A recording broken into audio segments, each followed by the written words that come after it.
घर जग्गा जमिन बैंक र सरकारीलाई जिम्मा लगाएर आसाम भाषिन बाध्य भएका छन्, विष पिउन बाध्य भएका छन्। जुमेको भूभागलाई सामेल गरेर नक्सा जारी गरेको पत्राचार गरेर हाम्रो जमिन फिर्ता गर भनेर पत्रकार साथीहरू, तपाईहरू अदालत नबन्नुहोस्, सचेततापूर्वक लेख्नुहोस्, सचेतनापूर्वक बोल्नुहोस्। तपाईहरुका कारण कतिले घाँटीमा डोरी लगाइसकेका छन्। हामी पाठकलाई यस्तो सुन्दा दुःख लाग्छ। सकारात्मक पत्रकारिता गर्नुहोस्। तपाईहरुको मसी कसैको घाँटीमा पासो नमलोस्। विकास निर्माणका कामहरू, मैले सिंचाइका कामहरू, बाटाका कामहरू, पुलका कामहरू, झोलुङ्गे पुलका कामहरू, एयरपोर्टका कामहरू, अस्पताल, क्याम्पस आदिका कामहरू, पुरातात्विक महत्त्वका चिजहरूको पुनर्निर्माण अथवा त्यसको संरक्षणका कामहरू आदि कुराहरूमा के मेरा घरमा आउने पाहुनालाई भात खुवाउन मैले के ती पत्रकारलाई सोध्नु पर्ने? अहिले नेकपा एमालेको अवस्था के हो भन्ने कुरा 22,000 आज यहाँ मात्रै साथीहरू प्रवेश गर्दै हुनुहुन्छ। यति नै बेला 2200 स्टल छन्। यो 2200 स्टलमा कम्तीमा 4400 जनाले प्रत्यक्ष रोजगारीको अवसर पाउनुहुनेछ। र गठबन्धन बिना एमालेसँग लड्न सकिँदैन भन्ने त बुझ्नुभयो, ठिक छ। गठबन्धन गरे पनि एमालेसँग लड्न सकिँदैन भन्ने बुझ्न बाँकी छ। पत्रकारसँग मैले लाइसेन्स लिनुपर्ने हो।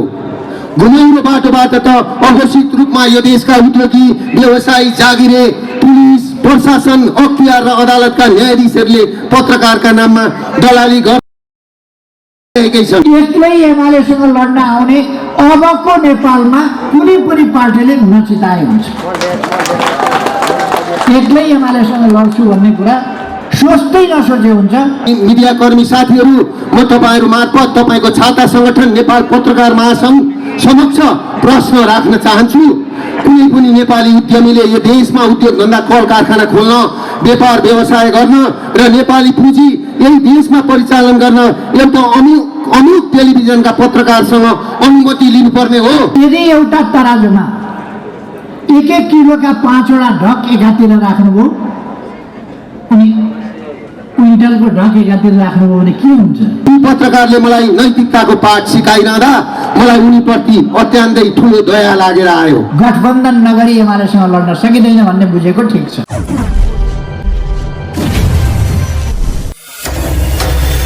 प्रसिद्धि फिल्म्स एन्ड मिडिया प्राली प्रस्तुत गर्दछ।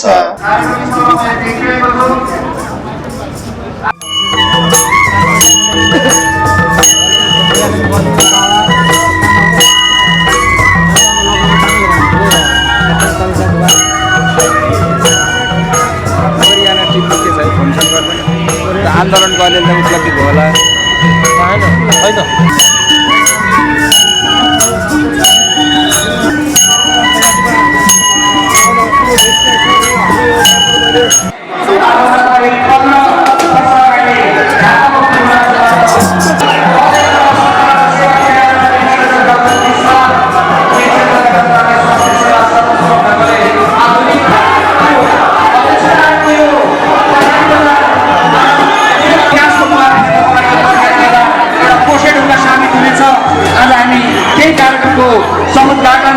नेपालको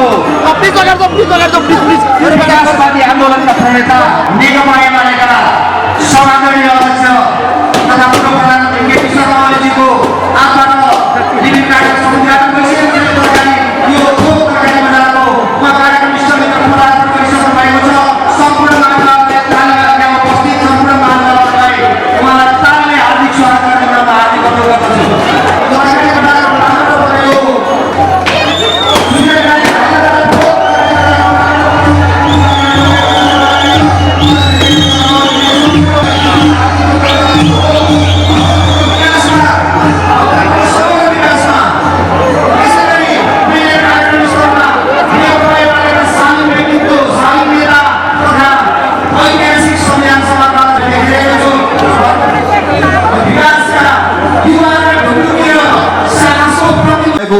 कृषि बजार खोल्न आइपुग्नुभएका नेपालका उद्यमी जो नेकपा एमालेको केन्द्रीय सदस्य समेत हुनुहुन्छ र यो आजको यो कृषि बजारको अध्यक्ष पनि हुनुहुन्छ।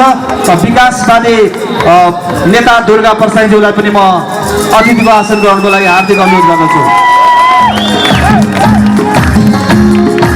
त्यसै गरी मैले आजको कार्यक्रममा माननीय शशिजङ थापालाई देखिरहेको छु। माननीय शशिजङ थापा जो बागमती प्रदेशको प्रदेश सभा सभासद हुनुहुन्छ, उहाँलाई आसन ग्रहणको लागि हार्दिक अनुरोध गर्दछु। त्यसै गरी जिल्ला समन्वय समितिका प्रमुख नवराज गेलाल हुनुहुन्छ, उहाँलाई पनि अतिथिको आसन ग्रहणको लागि हार्दिक अनुरोध गर्दछु। म अतिथिको आसन ग्रहणको क्रमलाई अगाडि बढाउन गइरहेको छु। भक्तपुरमा भक्तपुर जिल्लामा 4वटा नगरपालिका छन्। जस्तो व्यक्तित्व जन्माउने रुद्रा देवी जस्तो लाग्छ मलाई। समादरणीय आमा हुनुहुन्छ दुर्गा परसाई, राकेश परसाईजीको आमा कौशिला देवी आमालाई म विशेष अतिथिको रूपमा आसन ग्रहणको लागि हार्दिक अनुरोध गर्दछु। म यस्ता सन्तान जन्माउने आमाको लागि सम्पूर्ण तपाईँहरूले ताली दिएर स्वागत गरिदिनुहुन्छ भने म हार्दिक अनुरोध गर्दछु। उहाँले आफ्ना छोराहरूको पौरखा देखिरहनु भएको छ।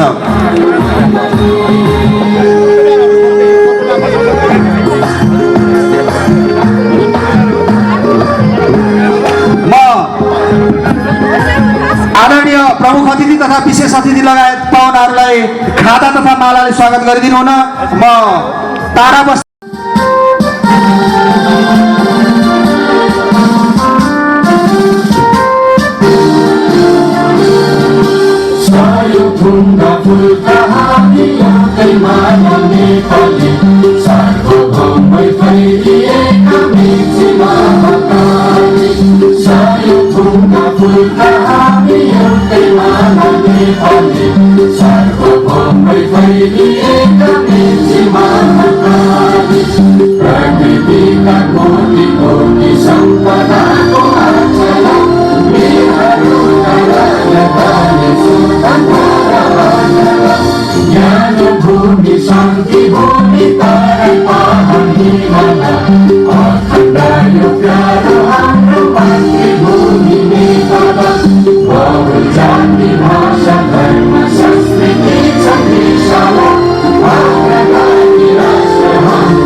राष्ट्रिय गानपछि हामी उभि 1 मिनट शहीदको नाममा मौन धारण गर्दछौँ।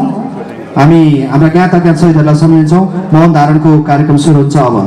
नेकपा एमालेका पोलिट ब्युरो सदस्य तथा युवाहरूका ढुकढुकी भक्तपुरको चौतर्फी विकासको अर्को नाम साहसिक युवा नेता तथा पूर्व मन्त्री माननीय महेश बस्नेतज्यू, विभिन्न पार्टीबाट हाम्रो निम्तोलाई स्वीकारेर आउनुभएका विभिन्न तह र तबकाका नेतागणहरू, भक्तपुरका 4वटै नगरपालिकाबाट पाल्नुभएका नगर प्रमुखज्यूहरू लगायत प्रतिनिधिज्यूहरू, भक्तपुरका प्रमुख जिल्लाधिकारीज्यू, सुरक्षा निकायका प्रमुखज्यूहरू, मञ्चमा आसीन विकास प्रेमी वरिष्ठ व्यक्तित्वहरू, कार्यक्रममा उपस्थित सञ्चारकर्मी मित्रहरू, खास गरी पूर्व जनमुक्ति सेनामा रहेका र विभिन्न पार्टी परित्याग गरेर पार्टी नेताहरूबाट टीका ग्रहण गरेर हाम्रो अभियानमा जोडिन पूर्व मेचीदेखि पश्चिम महाकालीबाट आउनुभएका साथीहरू, आदरणीय भक्तपुरवासी प्यारा दाजुभाइ तथा दिदीबहिनीहरू, देशकै सबैभन्दा सानो जिल्ला भक्तपुरमा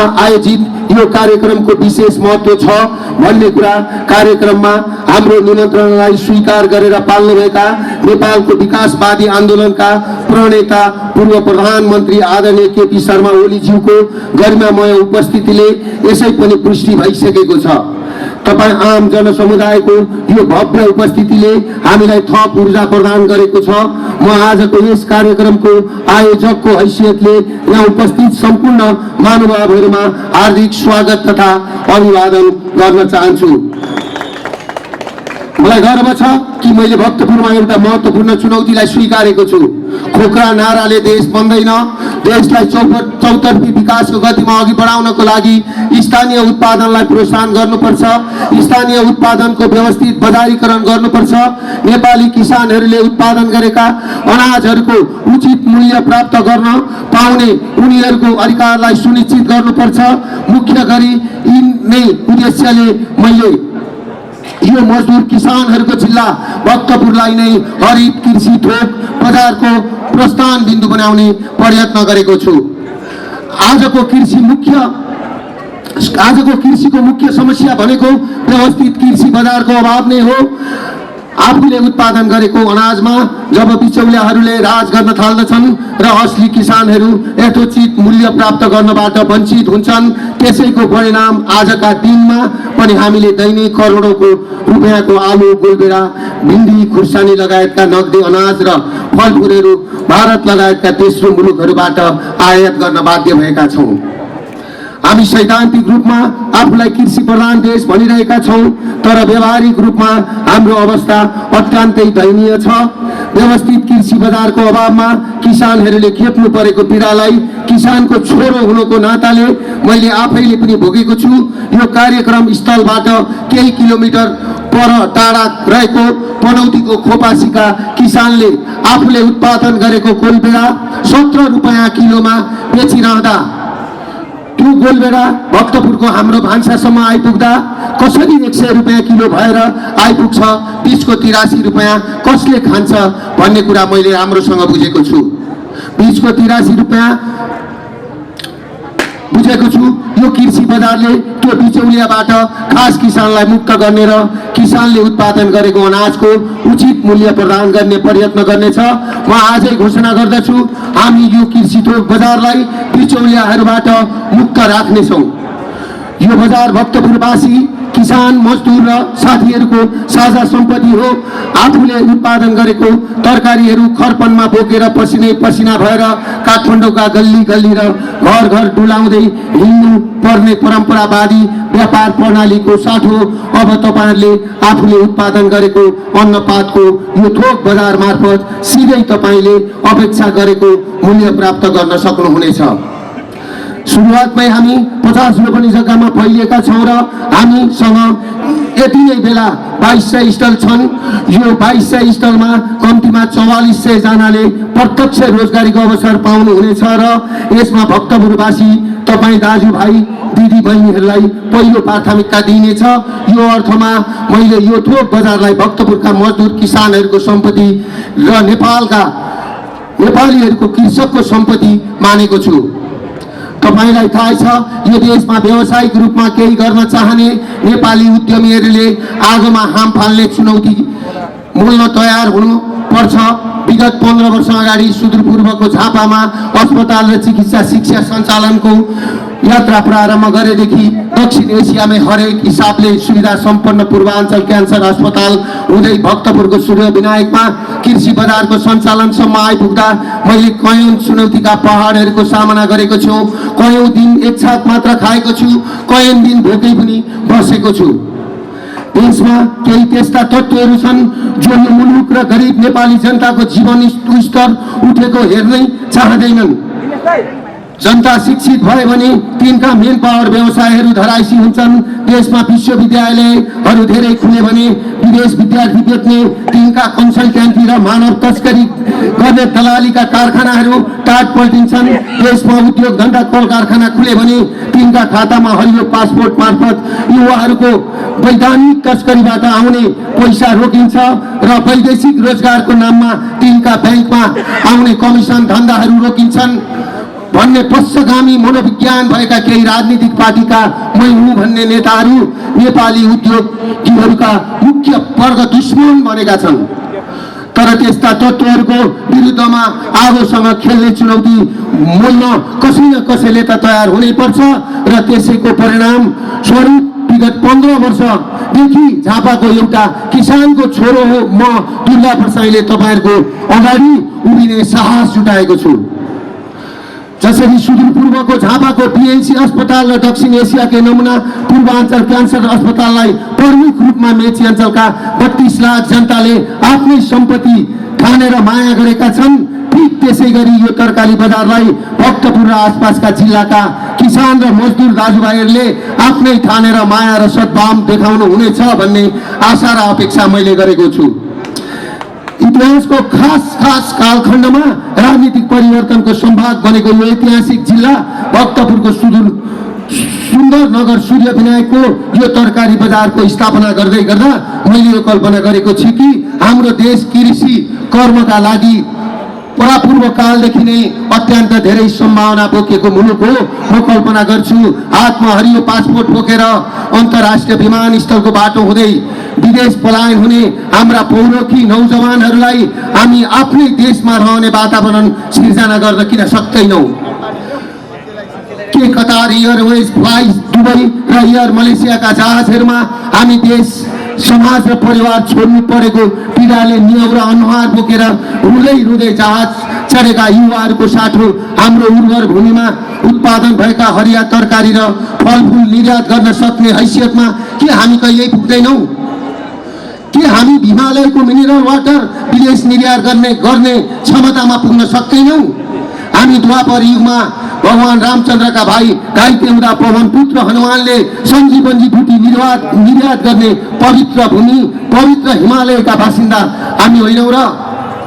हामी सक्छौँ नसक्ने भन्ने सुविधा हाम्रो पिँढीलाई छँदै छैन।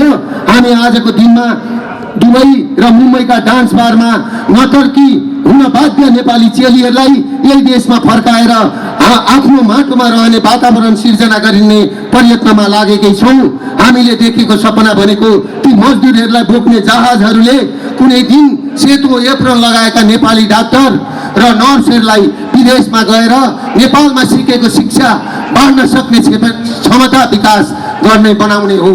ती पत्रकारले मलाई नैतिकताको पाठ सिकाइरहँदा मलाई उनीप्रति अत्यन्तै ठुलो दया लागेर आयो। उपस्थित आदरणीय मिडियाकर्मी साथीहरू, म तपाईँहरू मार्फत तपाईँको छाता सङ्गठन नेपाल पत्रकार महासङ्घ समक्ष प्रश्न राख्न चाहन्छु।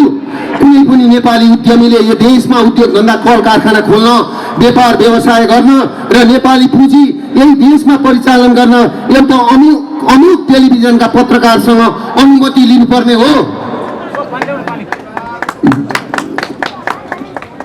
कि ती पत्रकारसँग मैले लाइसेन्स लिनुपर्ने हो? घुमाउरो बाटोबाट त अघोषित रूपमा यो देशका उद्योगी, व्यवसायी, जागिरे, पुलिस, प्रशासन, अख्तियार र अदालतका न्यायाधीशहरूले पत्रकारका नाममा दलाली गर्नेहरूलाई ट्याक्स बुझाइरहेकै छन्। अब खुल्ला ट्याक्स बुझाउन पर्ने भए महासङ्घले पनि भनिदिनु पर्यो।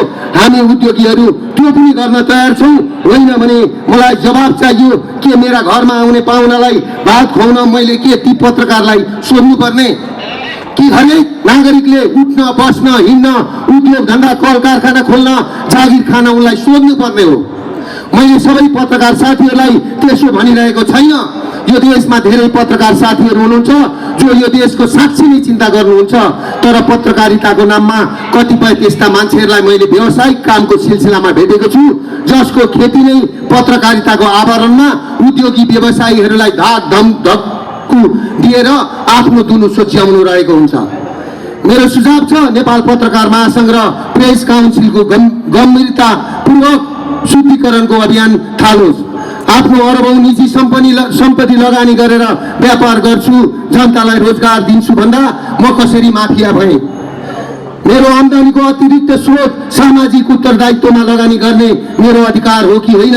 हिजो झापामा 3500लाई रोजगारी सिर्जना गर्दै गर्दा र आज बागमती प्रदेशको सूर्य विनायकमा 4400 जनालाई प्रत्यक्ष रोजगारी सिर्जना गर्दै गर्दा झापाको कचन कवलका मुसलमान बस्तीमा पानी नपाएर तिर्खाले तडपिरहेका गरिब नेपालीहरूलाई 1000वटा खाने पानीका ट्युबवेल गाड्दै गर्दा र गरिबहरूका चुहिने झुपडीमा च्यादरको छानो हाल्दै गर्दा मुसलमानका बस्तीहरूमा मदरसा र हिन्दू सम्प्रदायका बस्तीहरूमा मठ मन्दिर र स्कुलहरू बनाउँदै गर्दा म माफिया हुन्छु भने र जनतालाई रोजगारी सिर्जना गर्नु, खाने पानी उपलब्ध गराउनु, अस्पताल खोल्नु, देशमा उद्योग धन्दा कल कारखाना खोल्नु माफियागिरी गर्नु हो भने म यस्तो माफियागिरी बाँचुन्जेल गर्न चाहन्छु।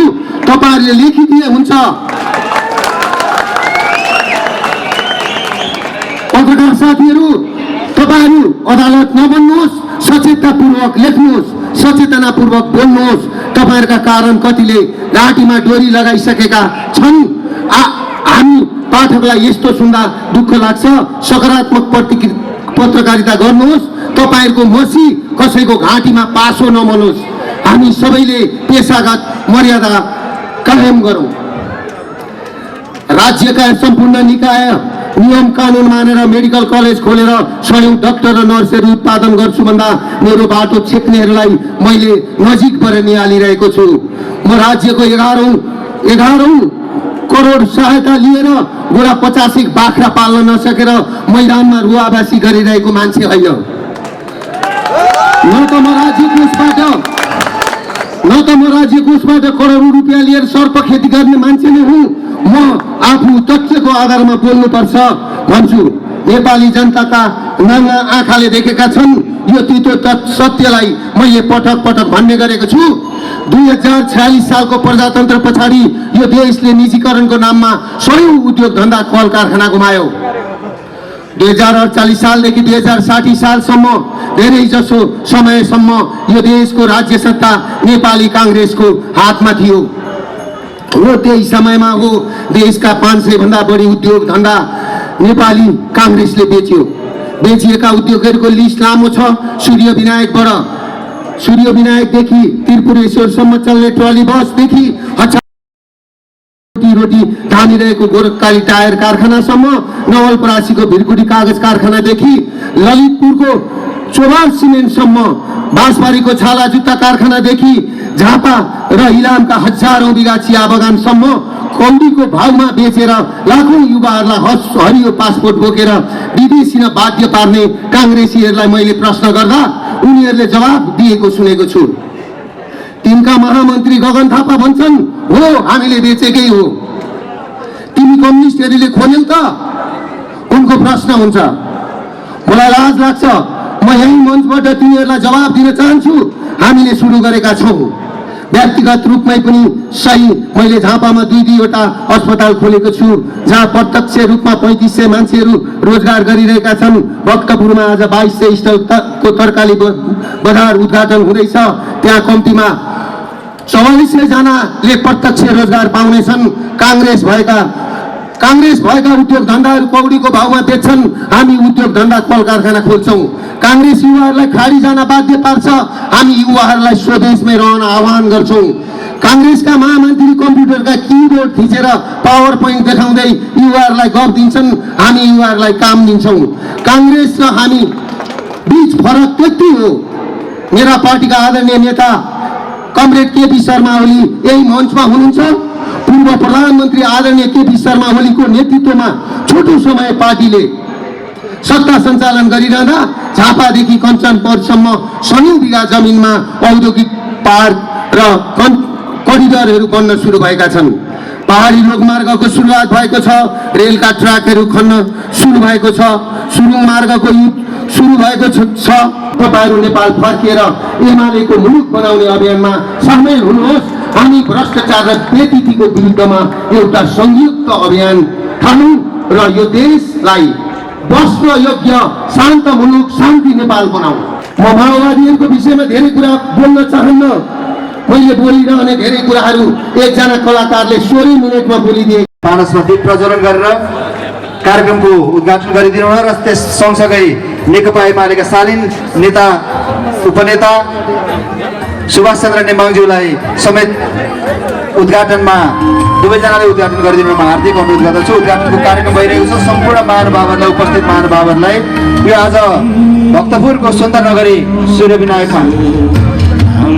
विनायकमा उद्घाटित सूर्य विनायक हरित कृषि तथा थोक बजार प्रणाली उद्घाटन भइरहेको छ। सम्पूर्णलाई यो एउटा विकासको कोसे ढुङ्गा साबित होस्। यो भक्तपुरको मजदुर किसानहरूको जिल्लामा हामी अपेक्षा गरौँ। यहाँका मजदुर दाजुभाइहरूले खरपनमा भारी बोकेर काठमाडौँका गल्ली गल्ली जानु पर्ने छैन। अब उहाँले उत्पादन गरेको अनाजको उचित मूल्य दिनेछ यो तरकारी बजारले। तरकारी बजारको पानसमा दीप प्रज्वलन गरेर नेपालको विकासवादी आन्दोलनका प्रणेता आधुनिक नेपाल र आजको यस कार्यक्रममा अब यस सँगसँगै प्रमुख अतिथि आजको कार्यक्रमका प्रमुख अतिथि जोलाई आफ्नो सारगर्भित मन्तव्य राखिदिनु हुन म हार्दिक अनुरोध गर्दछु।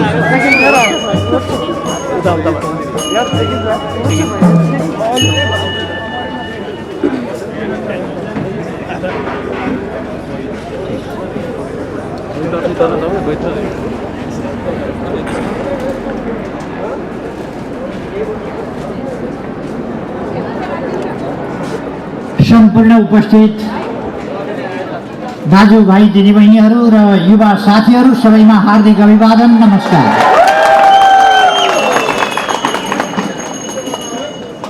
माननीय सुभाष चन्द्र नेम्बाङज्यू, महेश बस्नेतज्यू, दुर्गा प्रसाईजीकी माताज्यू, जनप्रतिनिधि साथीहरू, पार्टीका नेता साथीहरू र आज यस उद्घाटन समारोहमा सरिक हुनुभएका सम्पूर्ण साथीहरू एवं सँगसँगै केही समयपछि मात्रै हामी फेरि प्रवेशको भव्य कार्यक्रम सञ्चालन गरिरहेका छौँ र प्रवेशका लागि तयार रहनुभएका सम्पूर्ण राजनीतिक नेता, कार्यकर्ता र युवा साथीहरू, आज भक्तपुर सानो जिल्ला, भूगोलको हिसाबले सानो जिल्ला, जनसङ्ख्याको हिसाबले पनि अलिक सानै जिल्ला हो। जनसङ्ख्याको हिसाबले साह्रै सानो होइन, तर भूगोलको हिसाबले सबभन्दा सानो जिल्ला। तर यहाँ ठुला ठुला दुईटा काम हुँदैछन्। एउटा, हामीले भर्खरै तरकारी बजारको उद्घाटन गरेका छौँ र अर्को हामी ठुलो सङ्ख्यामा 22,000 को सङ्ख्यामा युवाहरू क्रमशः हामी यहाँ प्रवेश गराउनेछौँ। भ्याइएन भने प्रवेशको क्रम जारी पनि रहनेछ। सबभन्दा पहिले त म यस्तो तरकारी बजार यहाँ संरचना निर्माण गरेर सुरु गराएर आज उद्घाटनको तहमा पुर्याउन योगदान गर्ने दुर्गा प्रसाईजीलाई धन्यवाद भन्न चाहन्छु। यहाँको विकासको लागि, देशको विकासको लागि उहाँले जुन सोच अगाडि सार्नुभयो र त्यसलाई व्यवहारिक रूप दिनुभयो, त्यसका लागि उहाँ धेरै धेरै धन्यवादको पात्र हुनुहुन्छ। यस तरकारी बजारको सफलताको निम्ति म हार्दिक शुभकामना भन्न चाहन्छु। यसले यहाँको किसानहरूको जीवन उठाउन, कृषिको आधुनिकीकरण गर्न र यसलाई बिस्तारै अर्ग्यानिक कृषि थोक बजारको रूपमा विकास गर्नका लागि योगदान पुर्याउन सकोस्। यसले किसानको जीवनस्तर र स्वास्थ्यमा महत्त्वपूर्ण योगदान गर्न सकोस्, शुभकामना भन्न चाहन्छु।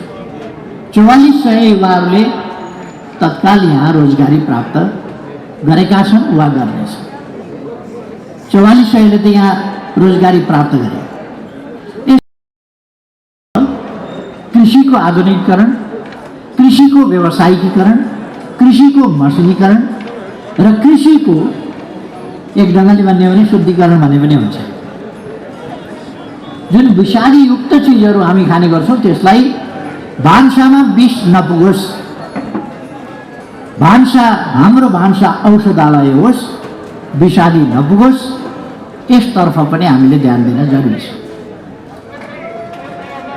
मलाई यस सफलताको निम्ति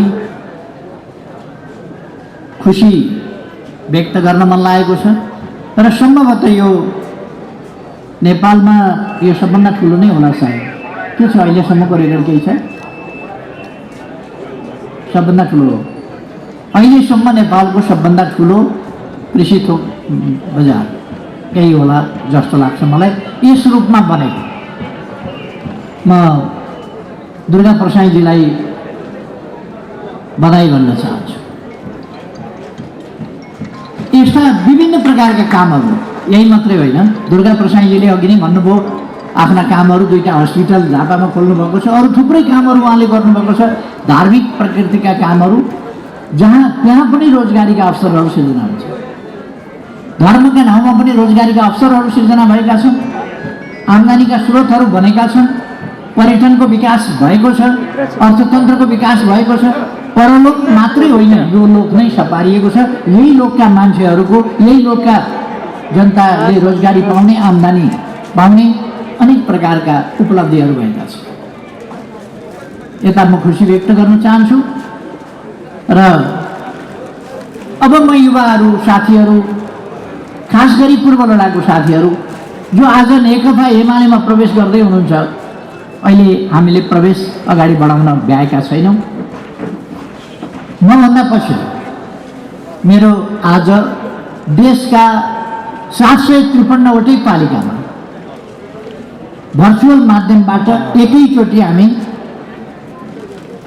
चुनाव घोषणापत्र सम्बन्धी छलफल, घोषणापत्रको नमुना प्रस्तुत, त्यस सम्बन्धमा पालिका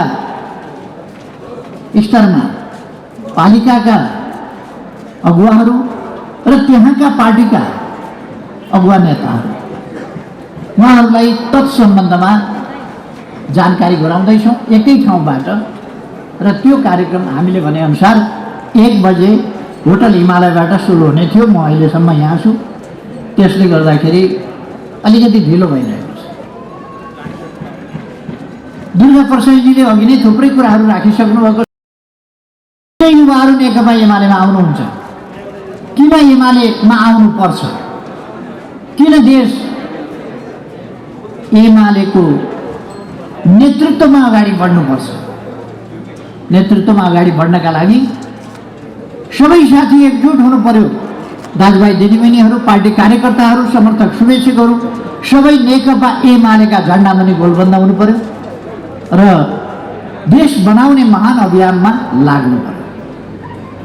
यो देश हामी आफैले बनाउने हो, हामी बनाउन सक्छौँ, हामी आफै यो देश बनाउन सक्छौँ,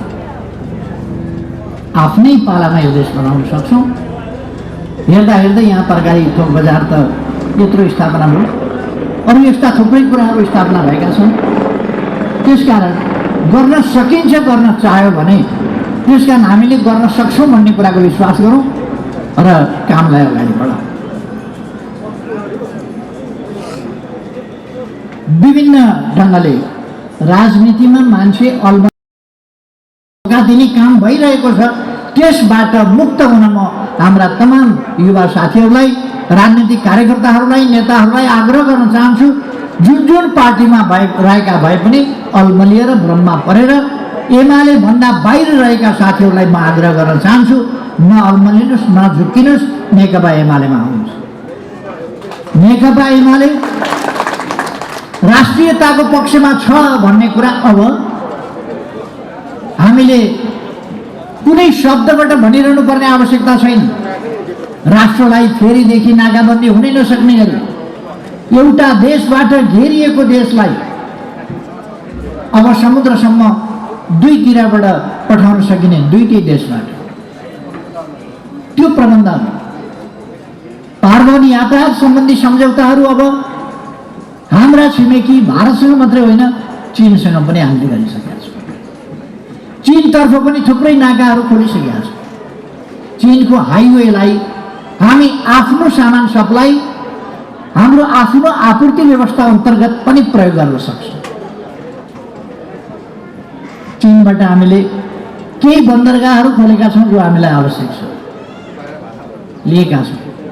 भारततर्फबाट पहिले एउटा कलकत्ता थियो, छिपछिपे बन्दरगाह, अब ठुला ठुला जहाज आउन सक्ने गरीका बन्दरगाहहरू पनि हामीले ल्याएको छौँ। विशाखापट्टनम जस्ता बन्दरगाह, अरू बन्दरगाहहरू, अर्थात् सोझै हामी ठुला जहाजहरू ती बन्दरगाहहरूसम्म ल्याउन सक्छौँ र त्यहाँबाट नदीको बाटो गरेर नेपालभित्र सामान ल्याउन सक्छौँ पानी जहाज मार्फत, जसबाट ढुवानी अत्यन्त सस्तो र सुरक्षित हुन्छ, विलम्ब हुँदैन।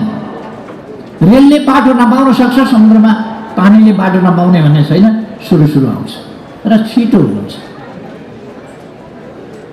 हामीले राष्ट्रियताको स्वभावमा हाम्रो सार्वभौमसत्ता, स्वाधीनता, स्वतन्त्रता, भौगोलिक अखण्डता र राष्ट्रिय हितको सम्बन्धमा गरेका कामहरू, हामीले अन्तर्राष्ट्रिय क्षेत्रमा नेपालको गौरव प्रतिष्ठा बढाएका कुराहरू, हामीले गुमेको भूभागलाई सामेल गरेर नक्सा जारी गरेको, त्यसअनुसार भारतलाई पत्राचार गरेर हाम्रो जमिन फिर्ता गर भनेर पत्राचार गरेको र हामीले संविधान संशोधन सर्वसम्मतिले संसदबाट गरेको आदि कुराहरू, यस्ता थुप्रै कुराहरू छन्। हामी चाँदनी दोधारामा शारदा बराजबाट शारदा क्यानलबाट पानी सप्लाई गर्दैछौँ 10 क्युमेक्स। त्यसै गरेर तराईको डुबान हटाउँदैछौँ। अनेक कामहरू हामी गरिरहेका छौँ। विकास निर्माणका कामहरू, मैले सिँचाइका कामहरू, बाटाका कामहरू, पुलका कामहरू, झोलुङ्गे पुलका कामहरू, एयरपोर्टका कामहरू, अस्पतालका कामहरू, क्याम्पस आदिका कामहरू, पुरातात्विक महत्त्वका चिजहरूको पुनर्निर्माण अथवा त्यसको सम्मान संरक्षणका कामहरू आदि कुराहरू नै। हिजोबाट हनुमान ढोका गद्दी बैठक सर्वसाधारणका लागि खुला भयो। बनाएको कहिले भन्दा म प्रधानमन्त्री हुँदा नै त्यसलाई हामीले उद्घाटन गरिसकेका थियौँ। गद्दी बैठक हिजो सर्वसाधारणका लागि खुला गर्यो। त्यो कुन सा कुरो हो र? बाटो हामीले बनायौँ, मोटर उहाँहरूले चलाउनु भयो होला, बाटो त बनाएको होइन।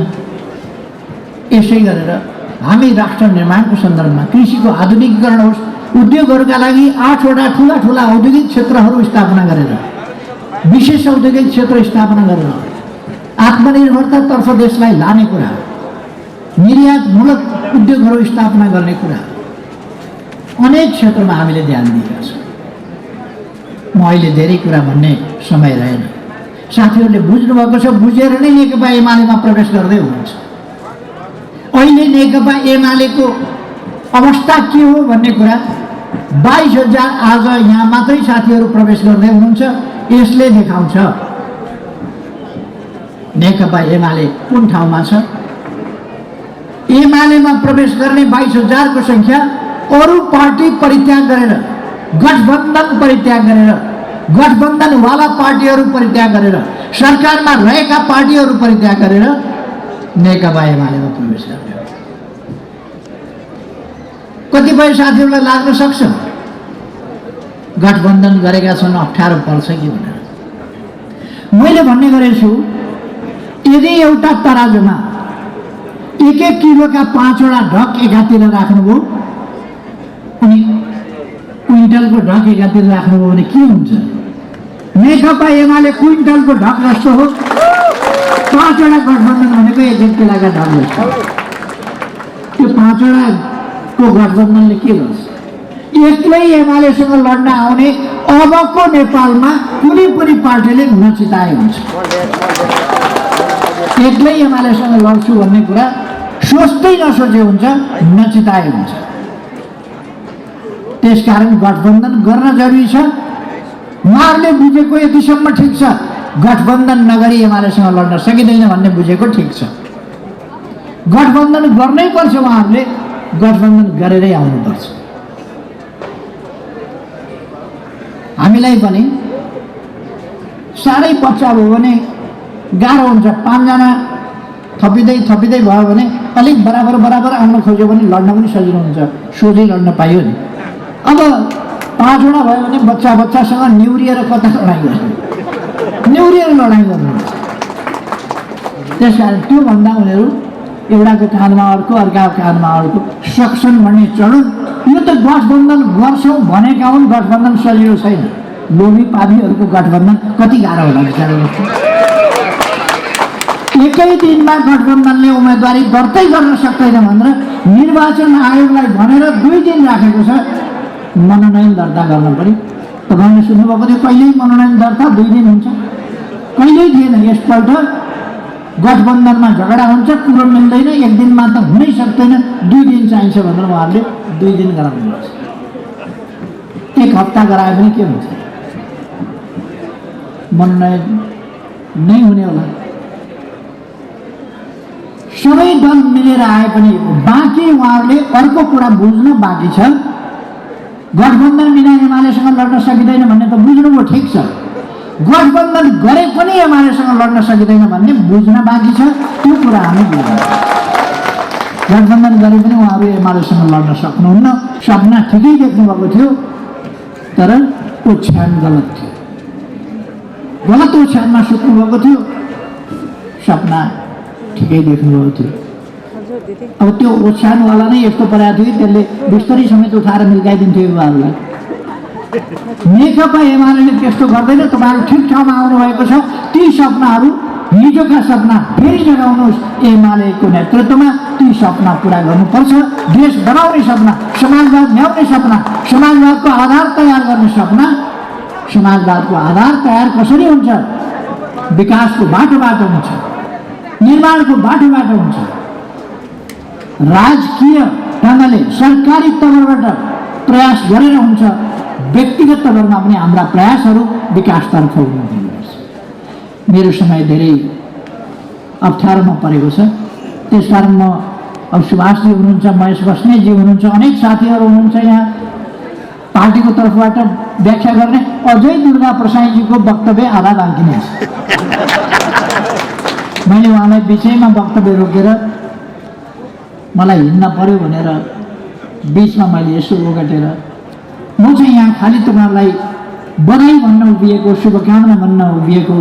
दुर्गा प्रसाईजीलाई बधाई छ, तपाईँको कारोबारको सफलताको बधाई छ, तपाईँको राजनीतिक अभियान र यो यात्रा पनि सफल होस्, धेरै धेरै शुभकामना छ।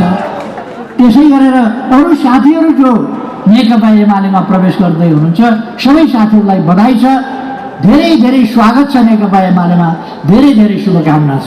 तपाईँहरूको भविष्य उज्जवल होस्, तपाईँहरूको जीवन फलोस् फुलोस्। तपाईँहरूले हिजो देखेका सपना हिजो त बर्बाद गरिए, छरपष्ट बनाइए, तिनीहरू सपनाहरू मिचिए, तिनीहरूलाई कुल्चियो।